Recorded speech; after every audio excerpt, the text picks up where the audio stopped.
Jai Hind, my friends and students. This is Mukesh sir and I welcome to all on my YouTube channel Arya English classes. तो guys आपका जो ये YouTube channel है आर्य English classes, इस पे मैंने अब तक जो पढ़ाया है आपको वो क्या पढ़ाया है। तो अब तक मैंने आपको इस YouTube चैनल पे वर्ब के काइंड्स, वर्ब के फॉर्म और टेंस जब शुरू किया तो उसके टेंस के फर्स्ट लेक्चर में जो पार्ट फर्स्ट था उसमें मैंने आपको टेंस क्या होता है, टाइम और टेंस में क्या अंतर है, what is the difference between time and tense and what is the definition of tense, what do you mean by tense, tense क्या होता है, ये मैंने आपको लेक्चर 1 में टेंस के पार्ट 1 में बताया था। ठीक है, और आज का जो क्लास है इसमें हम लोग जानेंगे कि टेंस कितने प्रकार के होते हैं, प्रेजेंट टेंस क्या होता है, पास्ट टेंस क्या होता है, फ्यूचर टेंस क्या होता है और फिर प्रत्येक टेंस के कितने प्रकार होते हैं। ठीक है गाइस, तो मैं आपको बता दूं कि टेंस अगर वर्ब के फॉर्म के आधार पे देखा जाए तो टेंस 2 ही प्रकार के होते हैं और टाइम 3 प्रकार के होते हैं, लेकिन अगर दोनों को कंजुगेट किया जाए तो हम टाइम और टेंस के बेसिस पे कह देते हैं कि कितने प्रकार के होते हैं, 3 प्रकार के होते हैं, लेकिन वर्ब के फॉर्म के आधार पे टेंस 2 ही प्रकार के होते हैं। अब फ्यूचर जो टेंस होता है फ्रेंड, वो हम मॉडल से एक्सप्रेस करते हैं। फ्यूचर कोई टेंस नहीं होता है, फ्यूचर को किससे एक्सप्रेस करते हैं, मॉडल से। और फ्यूचर को एक्सप्रेस करने वाले अपने पास 2 ही मॉडल्स होते हैं, शैल और विल। तो चलिए हम जानते हैं एक एक करके कि प्रेजेंट टेंस क्या होता है, फिर प्रेजेंट टेंस के जो काइंड्स होते हैं, सिंपल प्रेजेंट टेंस या प्रेजेंट इंडेफिनिट टेंस, दूसरा प्रेजेंट कंटिन्यूअस या प्रेजेंट इम्परफेक्ट, इसको हम प्रेजेंट प्रोग्रेसिव भी कह सकते हैं, तीसरा प्रेजेंट परफेक्ट टेंस और चौथा जो होता है प्रेजेंट परफेक्ट कंटिन्यूअस। उसी प्रकार पास्ट में भी होगा, यहाँ पे सिंपल प्रेजेंट लिखा हुआ है तो पास्ट में क्या हो जाएगा, सिंपल पास्ट या पास्ट इंडेफिनिट। यहाँ पे क्या लिखा हुआ है, प्रेजेंट कंटिन्यूअस, तो पास्ट में क्या हो जाएगा, पास्ट कंटिन्यूअस या पास्ट इम्परफेक्ट, तीसरा पास्ट परफेक्ट और चौथा पास्ट परफेक्ट कंटिन्यूअस। इसी प्रकार फ्यूचर में भी 4 हो जाएगा, सिंपल फ्यूचर या फ्यूचर इंडेफिनिट, दूसरा फ्यूचर कंटिन्यूअस या फ्यूचर इम्परफेक्ट, तीसरा फ्यूचर परफेक्ट और चौथा फ्यूचर परफेक्ट कंटिन्यूअस। मतलब कि टेंस नाम का एक व्यक्ति था, उसके 3 बेटे, प्रेजेंट, पास्ट, फ्यूचर और फिर तीनों के 4 बेटे। ठीक है, तो टोटल हो गए कितने, 12 टेंस। अब इसमें हमको पढ़ना है आज सबसे पहले प्रेजेंट टेंस के बारे में। आज के इस वीडियो में हम लोग जानेंगे कि प्रेजेंट टेंस क्या होते हैं और फिर उसका पहला पार्ट जो है सिंपल प्रेजेंट टेंस या प्रेजेंट इंडेफिनिट टेंस क्या होता है। तो चलिए गाइज, पॉज। तो चलिए गाइज, अब हम देखते हैं कि प्रेजेंट टेंस क्या होता है। ठीक है, तो मैंने आपको जो टेंस का फर्स्ट लेक्चर था उसमें मैंने बताया था कि टेंस क्या होता है।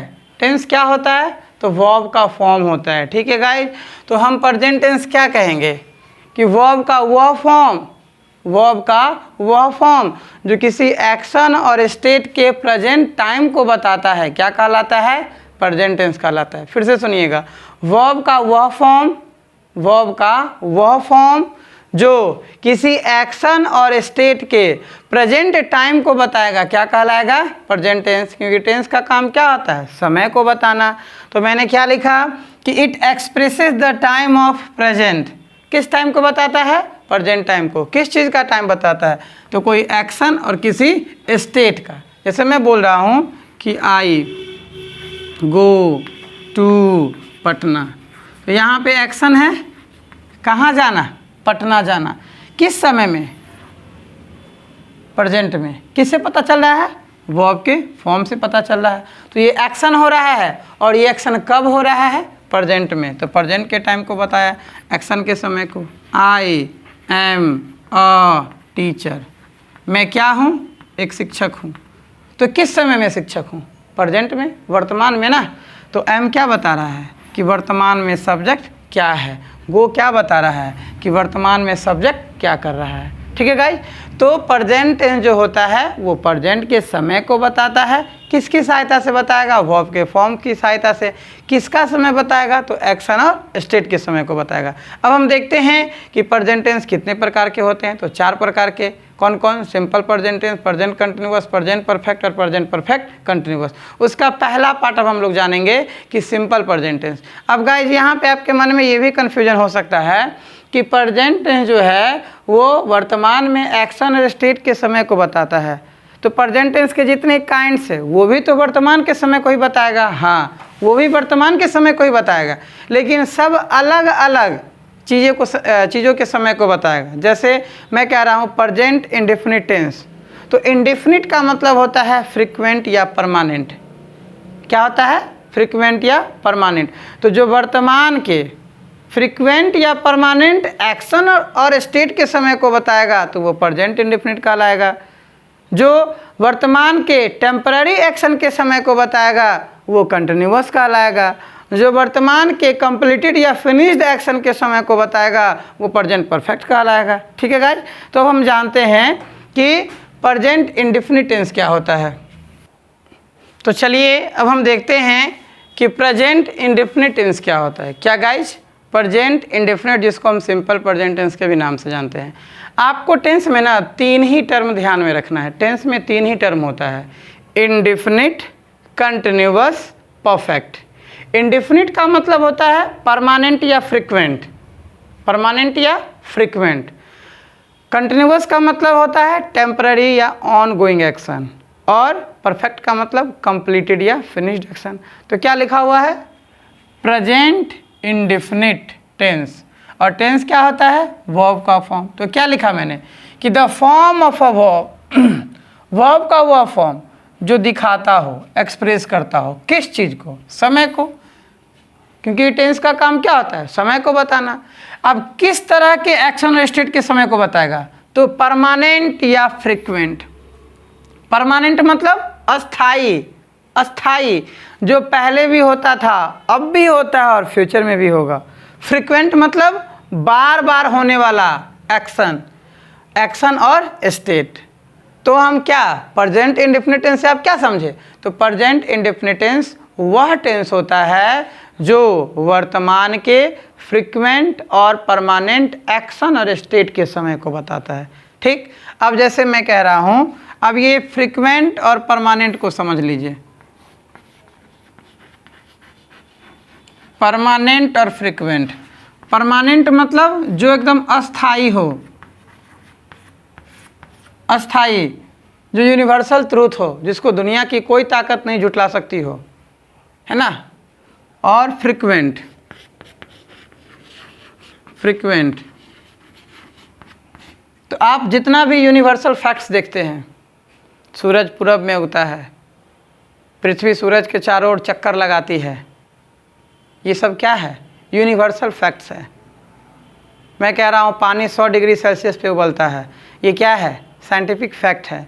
मैं कह रहा हूँ नेपाल जो है भारत के उत्तर में स्थित है, ये क्या है? ये क्या है? ज्योग्राफिकल फैक्ट्स है।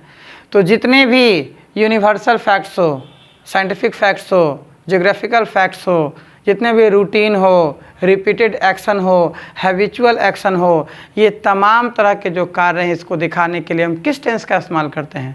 प्रेजेंट इंडेफिनिट टेंस का। ये क्यों? क्योंकि ये परमानेंट और फ्रीक्वेंट एक्शन है, ये ऑन गोइंग एक्शन नहीं है। मैं कह रहा हूँ कि सूरज पूरब में उगता है, तो ये पहले भी उगता था, आज भी उग रहा है और आगे भी। अगर मैं इसको ऐसे बना दूँ कि सूरज पूरब में उग रहा है, तो फिर ये सेंटेंस क्या हो जाएगा? गलत। सूरज पूरब में उग रहा है मतलब आज पूरब में उग रहा है और कल पश्चिम में उगा था? नहीं। मैं कह रहा हूँ कि जो पाकिस्तान है वो भारत के पश्चिम में स्थित है, तो पहले भी स्थित था, आज भी स्थित है, और जब तक ये दुनिया रहेगी तब तक वो स्थित वहीं पे रहेगा। वो अलग बात है कि कभी है ना पूरी पृथ्वी ही पलट जाए, उलट जाए, तो वो पश्चिम से पूरब, पूरब से पश्चिम हो जाए, लेकिन अभी क्या है? वो ज्योग्राफिकल फैक्ट्स हैं। तो जितने भी ज्योग्राफिकल फैक्ट्स होते हैं, जितने भी यूनिवर्सल फैक्ट्स होते हैं, जितने भी साइंटिफिक फैक्ट्स होते हैं, जितने भी जनरल ट्रूथ होते हैं, जितने भी प्रोवर्बियल फैक्ट्स होते हैं, जितने भी मुहावरे होते हैं, वो सिंपल प्रेजेंट टेंस में ही लिखे जाते हैं।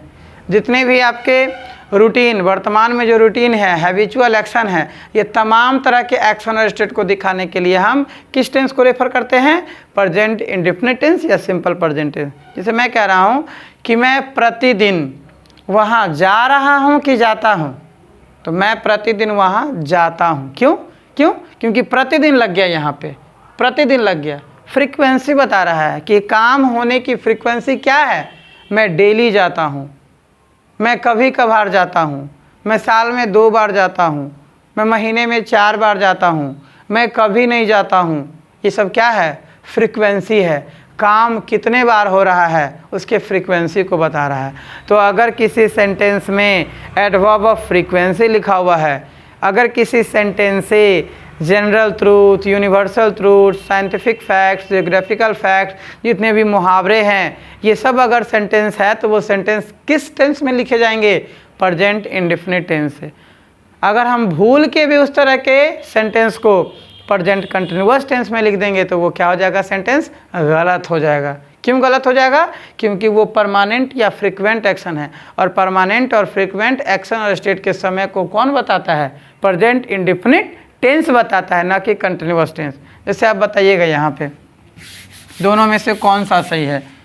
मैं यहाँ पे लिख रहा हूँ कि I go to Patna twice a week.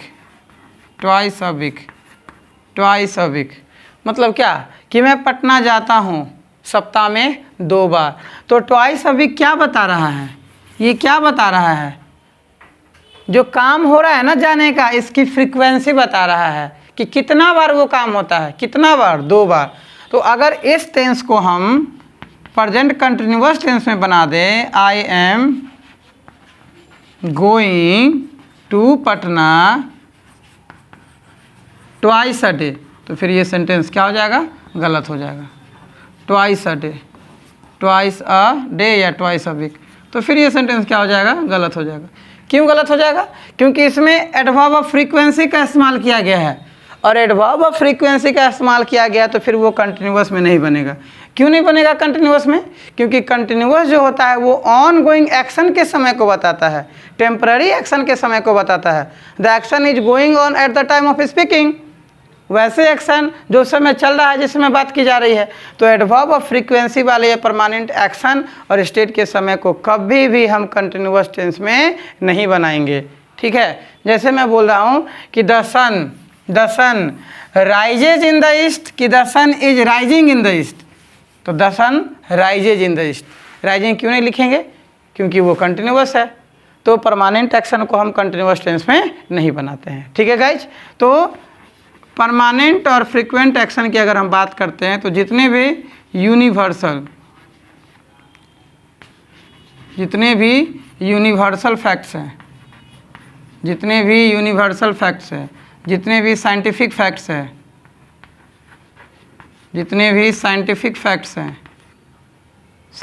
Facts जैसे मैं कह रहा हूँ कि पानी 100 डिग्री सेल्सियस पे उबल रहा है कि उबलता है? उबलता है। उबल रहा है मतलब क्या? कि पानी आज 100 डिग्री पे उबल रहा है और कल 50 डिग्री पे उबल रहा था और परसों 200 डिग्री पे उबलेगा? नहीं, ये साइंटिफिक फैक्ट है। आज भी 100 डिग्री पे, कल भी 100 डिग्री पे उबलता था और आगे भी 100 डिग्री पे उबलेगा। ठीक है, तो ये साइंटिफिक फैक्ट है। जैसे मैं कह रहा हूँ 2 और 2 4 होते हैं, तो 2 और 2 4 मैथमेटिकल, जितने भी मैथमेटिकल फैक्ट्स होते हैं 2 और 2 4 हो रहे हैं कि होते हैं? अगर हो रहे हैं तो इसका मतलब कि आज 2 और 2 4 हो रहे हैं, कल 2 और 2 4 10 होंगे? नहीं, ये मैथमेटिकल फैक्ट्स है, सत्य है, यूनिवर्सल के लिए है। पूरे ब्रह्मांड में यही होगा, चाहे भारत में पढ़ा जाए, पाकिस्तान में पढ़ा जाए, न्यूजीलैंड में, इंग्लैंड में, कहीं पढ़ा जाए, ये सभी जगह क्या होगा? सत्य होगा कि 2 और 2 4 होते हैं। तो जितने भी यूनिवर्सल फैक्ट्स है, जितने भी साइंटिफिक फैक्ट्स है, जितने भी मैथमेटिकल फैक्ट्स है, जितने भी जियोग्राफिकल फैक्ट्स हैं, जियोग्राफिकल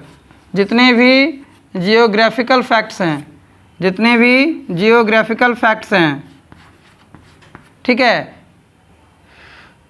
जितने भी जनरल ट्रूथ, वही बात है जनरल ट्रूथ या जनरल फैक्ट्स,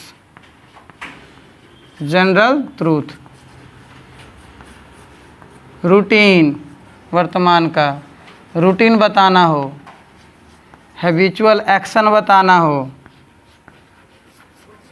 हैबिचुअल एक्शन,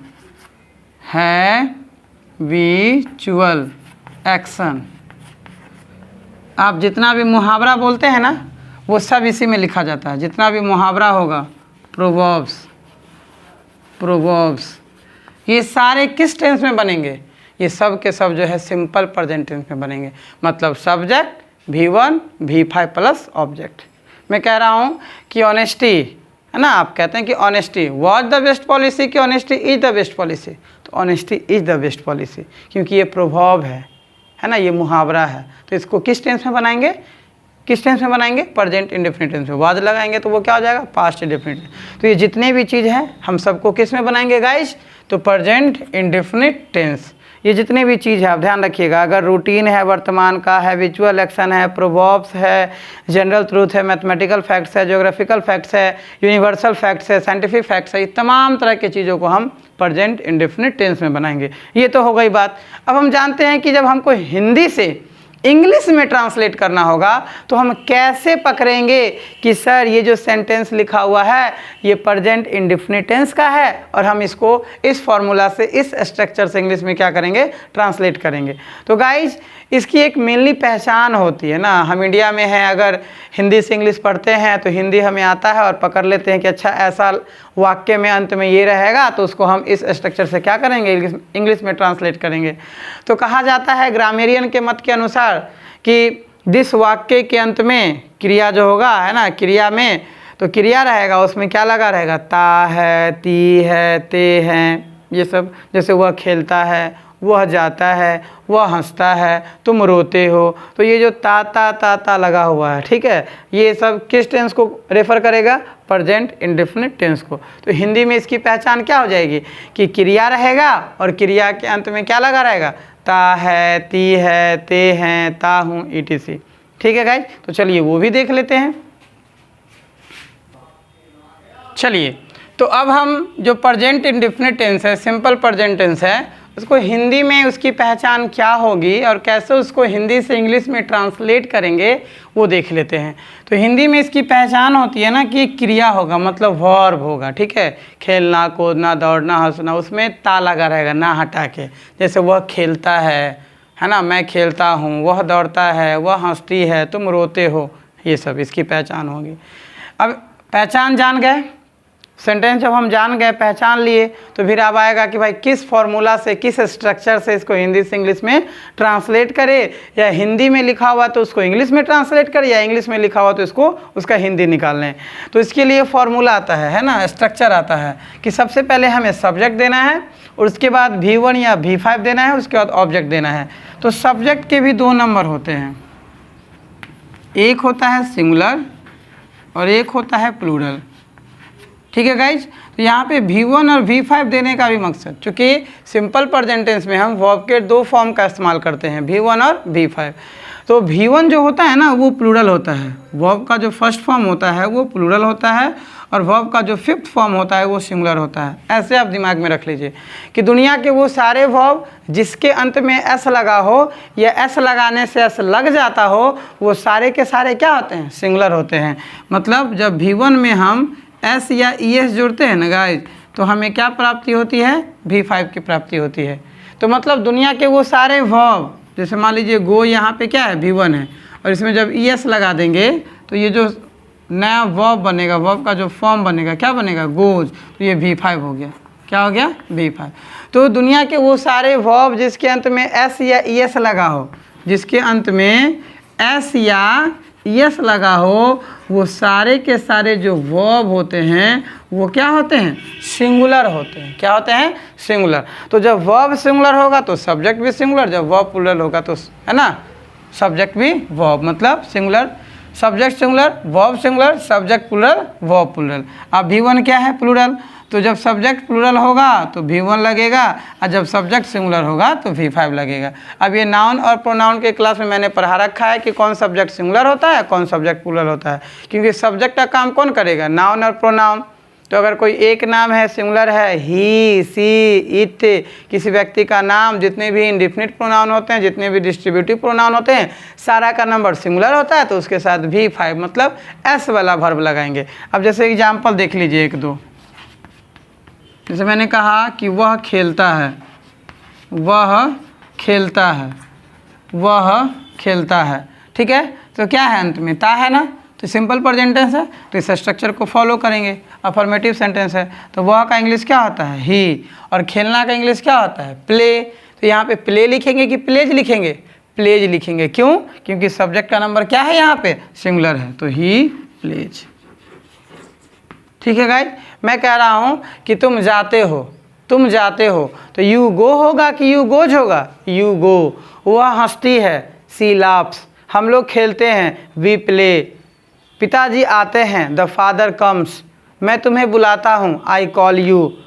ठीक है, वे लोग क्रिकेट खेलते हैं, दे प्ले क्रिकेट। तो आप इस तरह से जो है इस स्ट्रक्चर का फॉलो करके आप अफर्मेटिव सेंटेंस का बहुत सारा, ठीक है, घर पे अपना प्रैक्टिस कर लीजिएगा। फिर नेगेटिव और इंट्रोगेटिव इसमें जो है हम कल देखेंगे। ठीक है दोस्तों, तब तक के लिए जय हिंद।